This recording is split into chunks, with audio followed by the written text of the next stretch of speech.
ნიკო, შენი ფავორიტი მითოლოგიური პერსონაჟი რომელია?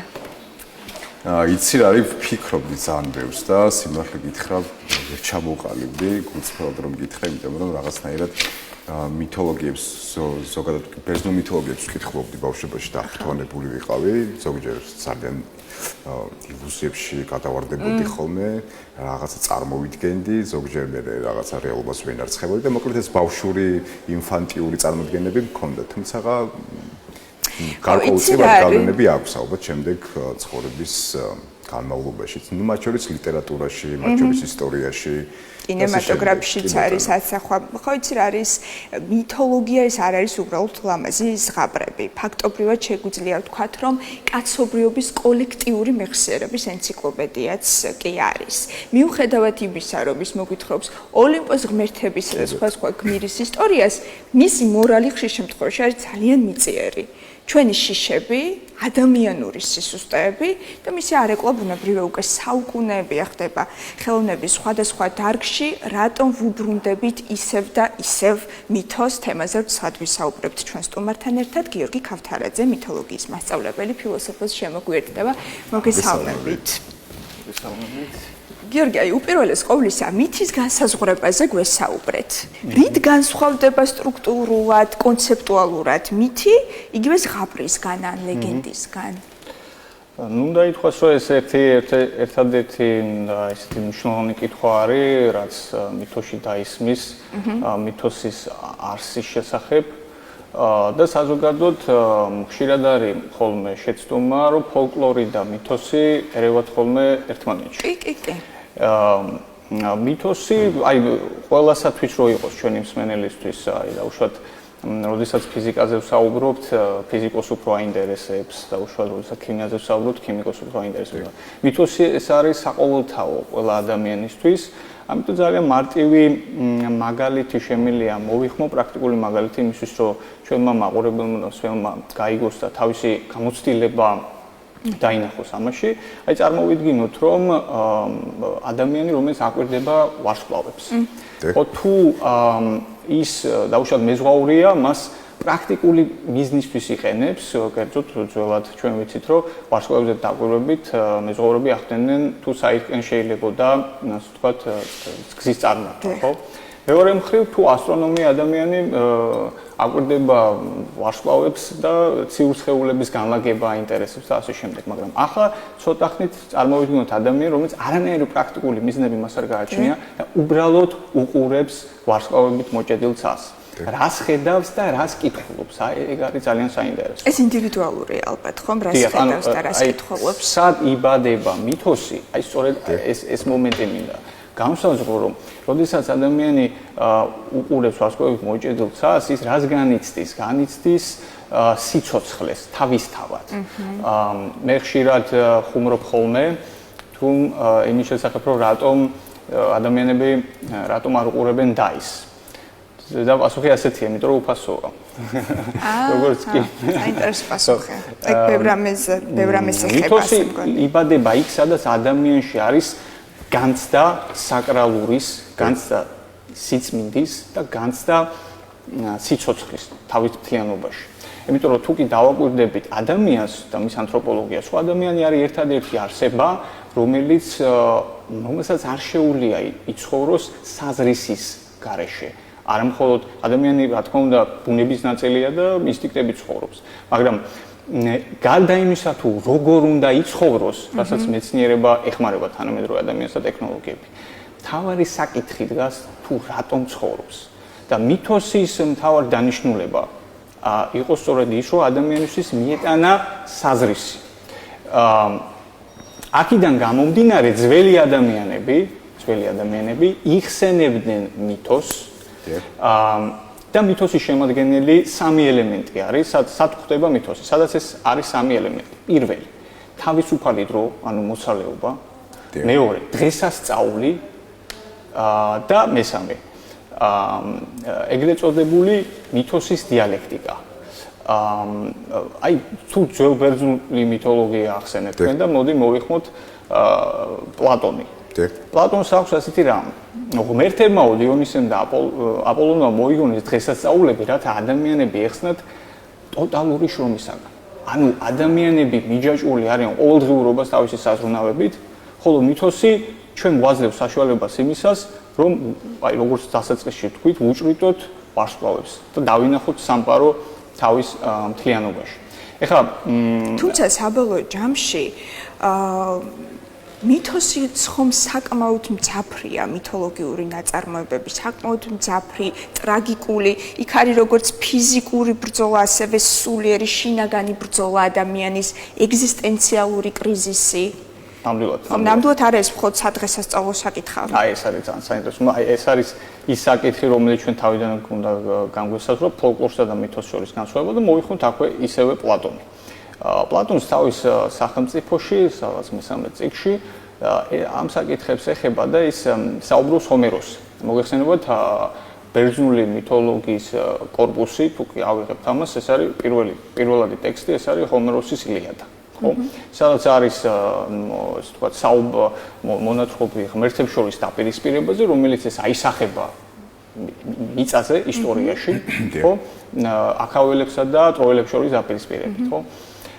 და როდესაც ბერძნები ჰომეროსს იყენებდნენ პედაგოგიკის კუთხით, ანუ ბავშვების აღზრდის თვალსაზრისით. პლატონი აღმოაჩენს ასეთ რამეს, ძალიან საინტერესოს, რომ აი მოვიხმოთ ჩვენთვის სათაყვანებელი ჰომეროსი. რას გვეუბნება, რომ ღმერთებმა შთააგონეს ადამიანებს, რომ მოიპაროს ღმერთის შთაგონებით ცალკეულმა ადამიანმა მოკლა მეორე ადამიანი. ესე იგი გამოდის, რომ ეს მითოსი არ არის ავტორიტეტული. იმიტომ რომ შეიძლება ადამიანმა რაღაცა მოიპაროს და ღმერთებს გადააბრალოს ეს. ამიტომ ეს აღზრდის თვალსაზრისით არ გამოგვადგება. აი ამიტომაც პლატონი უპირისპირდება პოეტებს, მაგრამ არა საზოგადო პოეტებს უპირისპირდება, ან საზოგადო მითოსს. ის ეძებს ავთენტურ მითოსს, რომელიც თქვენ ახსენეთ მითოლოგიურ კორპუსი, რომელიც ეთიკისა და მორალის კონცეფციებს აყალიბებს, ხო? ავთენტურ მითოსს ეძებს პლატონი. პლატონმა აღმოაჩინა ის, რომ ჰომეროსი გაფუჭებული არის ფოლკლორით. რატომ? ფოლკლორის სიტყვა სიტყვით ნიშნავს რას? ხალხის სიბრძნეს. მითოსი თავის თავში ატარებს აი შეიძლება ასეთი განმარტება გავაკეთოთ მითოსის. საკრალური გადმოცემა, წმინდა გადმოცემა. სხვანაირად ქრისტიანები ამას უწოდებენ გამოცხადებას და ეპიფანიას. ანუ გარკვეულ დაშვებას მისტიკის. გესმით? მითოსი თავის ამის garaშე ბოდიში რომ გაწყვეტინებთ, ანუ შეგვიძლია ვთქვათ, რომ აი საუკუნეების წინ უფრო სერიოზულად აღიქმებოდა, თითქოს ადამიანები ვერ ხვდებოდნენ, რომ აი ამ ფანტასმაგორიული ნარატივის მიღმა იმალება ის მეტაფორები, რაც ყოველდღიურობაში უნდა აღვიქვათ და არა რაღაც ალტერნატიული სამყარო ოლიმპოს მთაზე, რომელიც გვმართავს. ახლა უფრო ხდება ამის დიფერენცირება ბუნებრივია და შესაძლოა მაშინ უფრო მონუსხულნი იყვნენ აი ამ სამყაროს მეტაფორული სამყაროს გავლენით. ამის საფუძველში უნდა დავინახოთ ადამიანი, რომელსაც არ შეუძლია იცხოვროს, თუ კი მას არ ესმის სამყარო. აუცილებლად ჩვენ წინაშე არის გაუგებარი სამყარო და ის უნდა გავხადოთ გასაგები, რომ ადამიანმა შეძლოს ეს გასაგები ხდება ენის მეშვეობით, რაიმეს განმარტების მეშვეობით. აი ბავშვი ძალიან საინტერესო კითხვები აქვს პატარა ბავშვს ხოლმე და ცნობის მოყვარე გულწრფელად აი ისეთ შეკითხვებს დააქვსოს ხოლმე რომ შე რაღაცას პასუხობ, მაგრამ იცი რომ ბოლომდე ვერ უპასუხებ, მაგრამ ის ამბობს გავიგე. რატომ? იმიტომ იმ სიტყვებში მოიაზრა ის დაუკავშირა რა. ანუ ჩვენ აი მასლოუს პირამიდა გვახსოვს, ხო პირველი არის უსაფრთხოება. აი ეს გვჭირდება ადამიანი, ეს უფრო ანთროპოლოგიური თემა არის. ამიტომ თუ დავაკვირდებით ძველ ბერძნულ ღმერთებს, რასთან არის დაკავშირებული, ხო? სიყვარულის საწყისთან აფროდიტე მაგალითად, ხო? ათენაომის საწყისთან, ხო? ზევსის საწყისთან. ანუ რეალურობის პერსონიფიცირება ხდება. ამით ოლიმპო წარმოდის გარკვეულ წესრიგს, რის მეშვეობითაც მე აღვიქვამ საკუთარ თავს და სამყაროს. მაგრამ აქვე ისიც მინდა ვთქვა, რომ ბერძნებს არ ქონიათ ერთი ასე ვთქვათ საკრალური გადმოცემების კორპუსი, აი როგორც მაგალითად არის ინდოეთის შემთხვევაში ვედები, ქრისტიანულ ტრადიციაში ბიბლია, ებრაულ ტრადიციაში თანახი, ხო? ერთიანი კორპუსი. გამომდინარე იქით, რომ ბერძნებს არ ქონდათ მოდი ასე ვთქვათ ქურუმების ინსტიტუტი, რომელიც დაიცავდა ამ ცალკეულ გადმოცემებს. ამიტომ ცალკეული ფილოსოფოსიც სულ 6 ფილოსოფიური სკოლა არსებობდა ძველ საბერძნეთში, ეყრდნობა სხვადასხვა საკრალულ გადმოცემას. პითაგორას ეყრდნობა ინდოევროპულ გადმოცემას სულის გადასახლების შესახებ. აი პლატონმა დაეყრდნო გადმოცემას, რომელსაც ჰქვია, ეს ძალიან საინტერესო მომენტია, პლატონის მიხედვით სული უჭრედდა ჭეშმარიტებას, შემდგომ დაეცა და ფილოსოფიის მეშვეობით ჩვენ შეგვიძლია გამჭირდოთ ჭეშმარიტება. ანუ ეს შექმნა გამოქვაბულის кейსით. მისი кейსი არის ესეთი გამოქვაბული, ჩვენი ყოველდღიურობა შეადარა ღვიმეში მყოფი ადამიანების მდგომარეობას, რომელიც მიჯაჭვულნი არიან და უყურებენ მხოლოდ ჩრდილებს. ეს ჩრდილები მომდინარეობს იქიდან, რომ გარედან ღვიმის გარეთ ვიღაცები დადიან და მათი ანარეკლი ეცემა კედელზე, ღვიმეში მყოფი ადამიანები, რომელსაც გარეთ გასვლა არ შეუძლიათ და არც კი იციან, რომ ასეთი რამ არსებობს, საზოგადოდ უყურებენ ამ ჩრდილებს და გონიათ რეალობა. გიორგი, ქართულ მითოლოგიას შევეხოთ ბუნებრივი ამ მიმართულებით განებივრებულები ვართ. რომელი მითი ირეკლავს ქართულ იდენტობას ყველაზე უკეთ? ან იგივე პერსონაჟები, მედია, ქართველი ქალის სახე როგორი საბედისწერო და საკრალურია, ხო უფრო ვრცლად მიმოვიხილოთ ქართული მითოლოგია. ნუ აქ ამ კონტექსტში უნდა გამოვყოთ კირკეც იგივე ხო? ქართული პერსონაჟი. ნუ ეს არის რა თქმა უნდა უახლოესი გამოკვლევები, როდესაც დაუშვათ მედია დაკავშირებული არის ქართულ მითოლოგიასთან, გამომდინარე ეს ცნობილი არგონავტების მითიდან, კოლხეთში არსებული ასე ვთქვათ ამბებიდან, მაგრამ მე ასე ვიტყოდი, რომ საზოგადოდ საქართველო რა თქმა უნდა თავის კულტურით დაკავშირებული არის არქაულ სამყაროსთან. როდესაც მაგალითად ქრისტიანობის გავრცელება და საწმინდა ნინოს როდესაც შემოდის და ქრისტიანობას უწყებას ამ მესიჯს საქართველოში შემოაქვს, ხო, წმინდა ნინოს არ შემოუტანია ცივილიზაცია.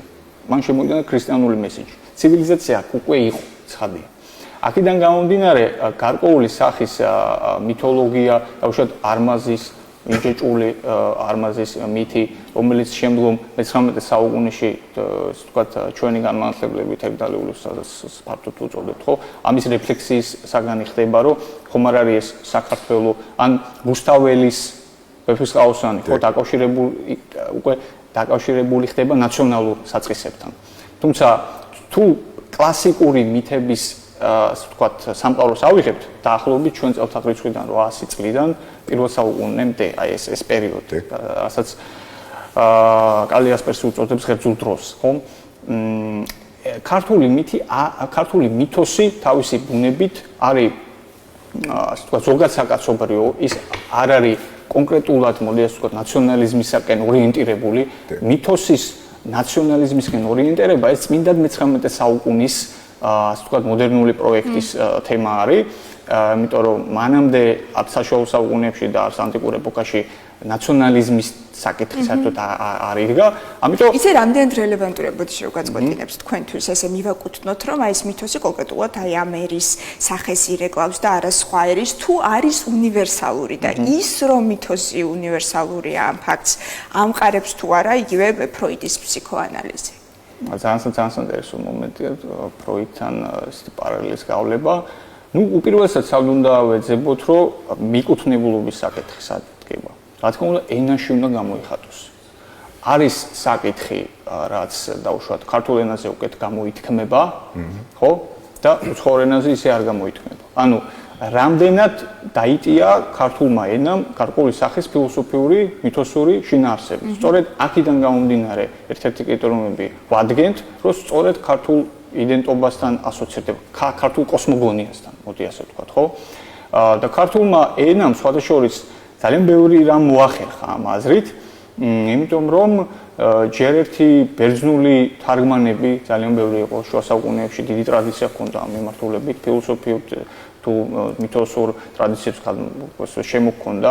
არის ასეთი საინტერესო სიბრძნე ბალავარისა, სადაც მე-10 საუკუნის უცნობი ავტორის ასე ვთქვათ, საუბარი და თარგმანი ამას ზოგი ავტორი სხვაშორის უწოდებს, რომ ბუდა არის ნათარგმნი პირველად ქართულად და აქედან შემდგომ გავიდა დასავლეთში.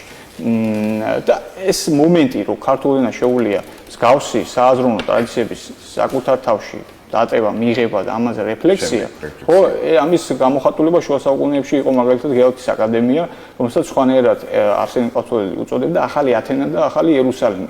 რაც გულისხმობდა ეს სიმბოლოები, ეს მითოსური სიმბოლოები ამავე დროს, ხო? ათენი ეს არის ცოდნის ადგილი, მეცნიერების ადგილი, ხოლო იერუსალიმი არის მითოსის წმენის ადგილი და გარკვეული სახის სინთეზთან მქონდა ჩვენ აქ საქმე, ძალიან საინტერესო ესეთი პროექტი იყო, ხო, შუა საუკუნეების. აქვე მინდა ვთქვა ის, რომ მოდი თანამედროვე მითოლოგიები ძალიან საინტერესოა. მითოსი ჩვენ წარსულისაკენ ვაბრუნებს თითქოს, ან მუდმივი აწყოს თემაა, მაგრამ მეორე მხრივ იქნება თანამედროვე მითები. მოდი ესეც ვთქვა თანამედროვე მითები. საინტერესო თემა. აი კომიქსები არის თუ არა თანამედროვე მითები, ეს მაინტერესებს. კომიქსები, იმიტომ რომ კომიქსებშიც აღწერილია ესე გმირების ფათერაკები, მათი თავგადასავლები, ეს იქნება ადამიანი ობობა თუ ასე შემდეგ, ხომ DC-ის და Marvel-ის კომიქსები. არის თუ არა მასშიც მითოლოგიური პათოსი? რა თქმა უნდა, არის გამომდინარე იქიდან, რომ ატარებს გმირის არქეტიპს. ყოველ ბავშვს ჭირდება გმირის არქეტიპი. რომ გარკვეული სახის მიბაძვის მომენტი იყოს. ეს მნიშვნელოვანი კომპონენტია, როცა მიძევს საუბრობთ, გმირის არქეტიპი გადაუვალია. აუცილებელი. რასაც ბაძავ, აი ეს არის მნიშვნელოვანი. ბაძვა, ავტორიტეტი. ნიმეზის ხო, ნიმის გახსენება, ბაძვა, ბერძნულად აი აქ სანამ გაგრძელებთ საინტერესოა ეს ნარატივი რომ გავაგრძელოთ, ზოგადად ადამიანს რამდენად ეხმარება თქვენი დაკვირვებით მითი და ლეგენდა დაძლიოს შიში, სიკვდილის, ქაოსის რამდენად ეხმარება ზოგადად ადამიანს აქვს თუ არა ეს გავლენა? რა თქმა უნდა, ეს აი მითის თავარი საკითხი რა არის, სიკვდილი და სიცოცხლე. ეს არის ფუნდამენტური საკითხი. შეიძლება თანამედროვე ცივილიზაცია არ გვთავაზობს ამ საკითხების რეფლექსიას, შეიძლება უფრო ჩვენ ყოველდღიურობისაკენ, პროგრესისაკენ ვართ ორიენტირებული და ასე შემდეგ, მაგრამ მითი გვაბრუნებს პირველ საწყის თემებს. მითი, აი როგორ უნდა ვიპოვოთ, აი ეს არის მითის ტექსტი და ეს ან სხვა ტექსტი, როგორ უნდა გამოვიცნოთ, იცით? მითი ყოველთვის ლაპარაკობს საწყისში. ახლა შედარებით მითოლოგიური მომენტი რო ავიღოთ, ხო, შედარებით მითოლოგიის პოზიციიდან. თუ კი ავიღებთ მაგალითად აი პირველადი ტექსტები მითოსის, ხო? ჰომეროსის ილიადა, როგორც ახსენეთ, გველაპარაკება ღმერთებს შორის დაპირისპირებაზე და ამის შემდგომ იქნება საზოგადოებრივი ისტორია. შუამდინარული ენუმა ელიში უნდა დავასახელოთ აქვე. აქვე უნდა დავასახელოთ ინდური მაჰაბჰარატა, რომელიც პანდავებისა და კაურავების დაპირისპირებაზე მოგვითხრობს, ესეც ღმერთებს შორის დაპირისპირება. აქვე უნდა დავასახელოთ ბიბლიური ტრადიცია, თანახის გადმოცემა, სადაც ანგელოზთა შორის დაპირისპირება და ამ აზრით რა არის მითოსის სათქმელი. რომ ომი და მშვიდობა არის ერთი მედლის ორი მხარე. აი თანამედროვე მითებს როცა ლაპარაკი, აი სამეფო კარის თამაშები გამახსენდა. კი ბატონო. ესეც ხო მითოსია ერთგვარი. ჰარი პოტერიც შეიძლება თუ არა იყოს. კი, აი ბეშების ზანებელი, შესანიშნავი ოღონდ მითოსის მომენტი იცით რა არის? აქ კონკრეტული ავტორი არ აქვს. ანუ მის უკან იმალება ის ავტორიტეტი, რომლის პერსონიფიცირება არ ხდება. ფოლკლორის, აი ფოლკლორის შემთხვევაში არის ხალხის სიბნა, გეუბნება რომ ხალხური რაღაცა, ხო? კონკრეტულად აი დაუშვათ რატო არის ტოლკინი დაუშვათ ბეჯინის ზანებელი, ხო, ლიტერატურა, იმიტომ კონკრეტული ავტორი აქვს. ჰომეროსის ხომ ლიტერატურაა კონკრეტული ავტორი. ოღონდ ნახეთ, ჰომეროსის თვითონ ფიგურა ვინ არის? აი რა გადმოცემის თანახმად ის იყო ბრმა თუ იყო როგორ დაწერა. ან საერთოდ იყო ეს დაწერა თუ ზეპირ სიტყვერად გადაიცემა. საუბრობთ სამძო ისტორიაზე. ანუ ჰომეროსი რეალურად შეიძლება პერსონა არ იყოს საერთოდ. და იყო რაღაცა კოლექტიური შრომა და გაერთიანებული. მითოსი არის ავტორიტეტული გადმოცემა, აი პირველად შეიქმნა რაღაცნაირად სამყარო. ხო, აი მაგალითად დაახლოებით 200 წელი გავიდა, მას შემდეგ რაც სამონასტრო წიაღში დაიბადა თეორემა დიდი აფეთქების შესახებ. და ჩვენ ვიცით დიდი აფეთქება ფიზიკაში დღეს უკვე ჩვეულებრივ მიღებული თეორია, თუ როგორ შეიქმნა დრო, სივრცე და მატერია. მითოს აქ არაფერი არის საქმე, მითოს აინტერესებს მიზეზი, აი დრო, სივრცე და მატერია. პირველ საწყისი, რომელიც არის თავისთავად გამოუთქმელი, მაგრამ შესაძლებელია გადაცემა.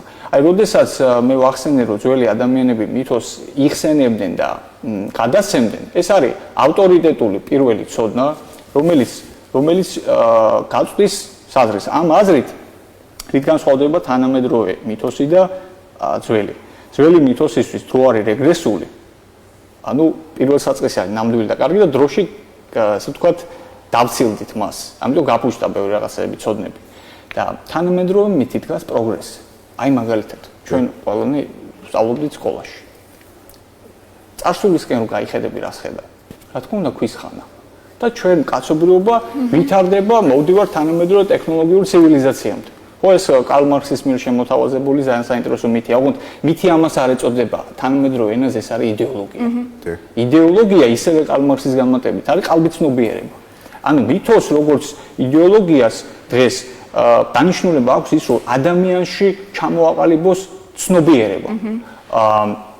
და თუ კი პლატონის მიხედვით მითის უკან იმალება გარკვეული სახის მისტიკური დაშვება და მის საწყისში ღმერთიან ღმერთები არიან. თანამედროვე მითის ავტორი არის ტექნოლოგიებით და ახალი ტიპის ფილოსოფიით დაკავებული ადამიანი. იგივე მარკს აქვს, რომ ფილოსოფოსები აქამდე აღწერდნენ სამყაროსო და სამყაროს აღწერა კი არ არის მთავარი. უნდა შეიცვალოს ეს სამყარო. ვინ ცვლის და როგორ ცვლის? ახალი იდეოლოგიებით, ახალი მითების შექმნით. აი მაგალითის აქვს სხვადასხვა მეცნიერება დიდად აი თქვენი აზრით ახალი მითები როგორი უნდა იყოს მათი წამსი და მორალი იმისთვის რელევანტური იყოს ამ ეპოქისთვის აი მე დავეკნობი ის რომ არსებობს რეალობა არსებობს ისეთი ნატურალური რაღაცები რაც არ არის ადამიანის მიერ ასე ვთქვათ შექმნილი ხო ანუ ჩვენ უნდა ამოვიდეთ აი ამ რეალობიდან ტრანსცენდენტულიდან ამას გულისხმობთ ანუ არა ნატურალურ ბუნებიდან მაგრამ ბუნება ხო არ არის ადამიანის მიერ შექმნილი ხო არსებობს ნატურალური რაღაცა არსებობს მითი რომელიც ისტორიულმა გამოცდილებამ განაპირობა ამა თუ იმ ხალხში სამბუნებრივი რაღაცაა მაგრამ არსებობს ხელოვნური ტიპის მითები რასაც იდეოლოგიებს უწოდებთ ანუ ხა აი მაგალითად რასაც უტოპიას უწოდებთ მაგალითად აი ფაშისტური სამყარო ხო ფაშისტური უტოპია რომელიც სხვადასხვა მეცნიერებას იყენებდა ხო იქ გენეტიკაზე საუბრობდა იქ ანთროპოლოგიაზე რასობრივ თეორიაზე და ასე შემდეგ მაგრამ ფაშისტურმა სამყარომ თავისი გლობალური გამოვლინებით ხო მიგვიყვანა სწორედ აი ამ ამორალურ დეჰუმანიზაციამდე ხო ასევე იყო კომუნიზმის გარკვეული თვალსაზრისით რა თქმა უნდა არის მითი რა არის საიდან უნდა აღმოვაჩინოთ ამ იდეოლოგიებში ეს ახალი ტიპის მითი რომლის უკან ადამიანი დგას რომ ის აცხადებს პრეტენზიას საყოველთაოზე საყოველთაო რომ კომუნიზმი ეს არის დასასრული ისტორიის რომ თითქოს მთელი ევროპული თაობები ამას მოელოდნენ რომ ეს არის გადალახვა ბოროტების და უსამართლობის და როგორც კი ჩვენ მეცნიერების და ტექნოლოგიების მეშვეობით დავამყარებთ სრულყოფილ სამყაროს იქ აღარ იქნება დანაშაული იქ აღარ იქნება ბოროტება გადაილახება ასე ვთქვათ ქალსა და კაცს შორის განსხვავება პიროვნებასა და თემ შორის განსხვავება და რაღაცა უტოპია ხო ეს არის ახალი ტიპის მითები და თქვენი შეკითხვა მიემართება იგითკენ რომ როგორ რა გვჭირდება ჩემი აზრით გვჭირდება ესეთი რამ რომ ჩვენ რაღაცნაირად კლასიკური განათლებისკენ ცოტა უნდა შევიხედოთ კლასიკურ განათლებაში გულისხმობს სწორედ აი ამის 8 წელს რომელიც ურთიერთ ასე ვთქვათ დაკავშირების გარეშე ჩამოყალიბდა აი უბრალოდ მოკლედ დავასახელებ ხო აი ერთმანეთთან კავშირის გარეშე ძველ საბერძნეთში ჩნდება ჰომეროსი პლატონი არისტოტელე გავიხედოთ ისრაელში ელია იერემია წინასწარმეტყველები იმაში სპარსეთში მითრა ჩინეთში ლაოძი ბუდა ინდოეთში ასე ვთქვათ შვიდი დარშანა ყალიბდება ინდური სკოლა ანუ ეს არის ის ძირითადი ის გამოვლინება სამყაროში და ისტორიაში რომელიც გვალაპარაკება ადამიანზე როგორც ასეთი ჩვენ შეიძლება განვითარდეს ტექნოლოგიურად შევიძლია უამრავი პლანეტები ავითვისოთ მაგრამ მუდმივად რა რჩება რა არის მუდმივის რომ ჩვენ უნდა გვესმოდეს რომ ადამიანები ვართ აი ადამიანი არ დავკარგოთ. კითხვა გამიჩნდა მაგალითად ძველი ლეგენდებიდან და მითოსიდან თუ არსებობს რაიმე ისეთი ლეგენდა რომელიც მაგალითად თანამედროვე ცხოვრებაში თანამედროვე ხელოვნური ინტელექტის პირობებშიც კი რაღაცნაირად ვერ ფორმირდა და იგივე შინაარსით დარჩა დღეს და ყოველდღიურად შეიძლება ეს ფართომასისთვის იყოს ძალიან რელევანტური. იგივე ვარსკვლავებზე ვსაუბრობდით, როდესაც ამბობენ, რომ ვარსკვლავების აქვთ გავლენა, ისაუბრონ თუნდაც ჩვენს პიროვნებაზე, დაბადების რიცხვი, ვარსკვლავის განლაგება და ასე შემდეგ. კი ბატონო. აი ძალიან საინტერესო არის ძალიან ამ ეპოქაში ვართ და ძალიან კარგია რომ ხელოვნური ინტელექტი ვახსენეთ. ეს არის შეკითხვა სვანაირად თქვა ცოდნის შესახებ. აი რას უწოდებთ რა არის ცოდნა? ეს არის ძალიან მნიშვნელოვანი. აი თუ კი ცოდნა არის ინფორმირებულობა და რომელსაც ახასიათებს კუმულაცია და ჰომოგენურობა, დაგროვება და ერთგვაროვნება, მაშინ ხელოვნური ინტელექტი ყველაფერს ჩაანაცვლებს, მათ შორის პედაგოგს ჩაანაცვლებს, ხო? ნებისმიერი ტიპის ინფორმაცია შეგიძლია ნახო, გამოცდები შეგიძლია ნახო, ხო? ამიტომ ხელახლა დგება შეკითხვა ცოდნის შესახებ. აი, როგორ იყო კლასიკურ მითში რა არის ცოდნა? ცოდნას ძველ ბერძნულად ეპისტემე ქვია, ეს სხვა არაფერს ანიშნავდა თუ არა სულიერი გამოცდილება. ანუ შინაგანი სულიერი გამოცდილება. ამ აზრით ფილოსოფიაც არის მითზე დიალექტიკა. ანუ უცებ რო ჩამოთვალოთ, სამყაროში სულ გვაქვს ჩვენ რამდენიმე სულიერების ფორმა. ეს არის ბერძნული ფილოსოფია, რომელიც შეიძლება ითქვას, რომ დღეს უკვე ქრისტიანულ სულიერობას შეიძლება უწოდოთ, ასევე დაოს ალქიმია, ბუდისტური მედიტაცია, ინდუისტური იოგა და სუფიზმი. აი ხო, კაბალას ასევე. აი ეს რამდენიმე სულიერი ტრადიცია, რომელიც ეყრდნობა კონკრეტულ მითოსის გადმოცემას, როგორც მისთვის ავტორიტეტულს და ქმნის იმ საკრალულ სულიერების იმგვარი ტიპის ცოდნებს, რომელიც ხელოვნური ინტელექტთან მიმართებაში ხელოვნური ინტელექტი ვერ ითვისებს ამას ცხადია, იმიტომ რომ მას არ აქვს პერსონიფიცირება. არა, ემოციების გამეორება შეუძლია, რა თქმა უნდა. ხო, მაგრამ მას არ აქვს, მას შეუძლია გამეორება. ის აი პლატონის გამოქვაბული აღნიშნა, ხო? ყველაფერი არის სიმულაცია და სიმულაკრი. ან ნამდვილის ასახვა, ნამდვილის გამეორება, ტექნოლოგიური და სამყარო, სწორედ ამას გვთავაზობს, რომ ნამდვილი რეალობის კიდევ ერთ ანარეკლს. მოკლედ აი, მონოსხული გისმენთ გიორგი და ხვდებით რომ ძალიან ვრცელი თემაა და ბევრი წახნაგი აქვს და ბევრი შრე აქვს და თითოეულ შრეს საკმაოდ დიდი დრო სჭირდება, ძალიან დიდი მადლობა. უცებ გითხარი, კი, რეკომენდაცია, უცებ რეკომენდაცია მინდა თქვა და ვისაც აინტერესებს ეს საკითხი, ქართულად შეუძლია წაიკითხოს რომანო გუარდინის ხსნელი მითოში, პოლიტიკაში და გამოცხადებაში. ეს არის ახალი საქართველოს უნივერსიტეტის გამოცემა, ასევე ახალი საქართველოს უნივერსიტეტის გამოცემა არის ევქარისტიული საზოგადოება და მისი პოლიტიკური და სოციალური ასე ვთქვათ გამოვლინებები, როცა მითოსი აი მონაწილეობს ჩვენ ყოველდღიურობაში, ასევე ჟან გროდენის უნდა ვახსენო,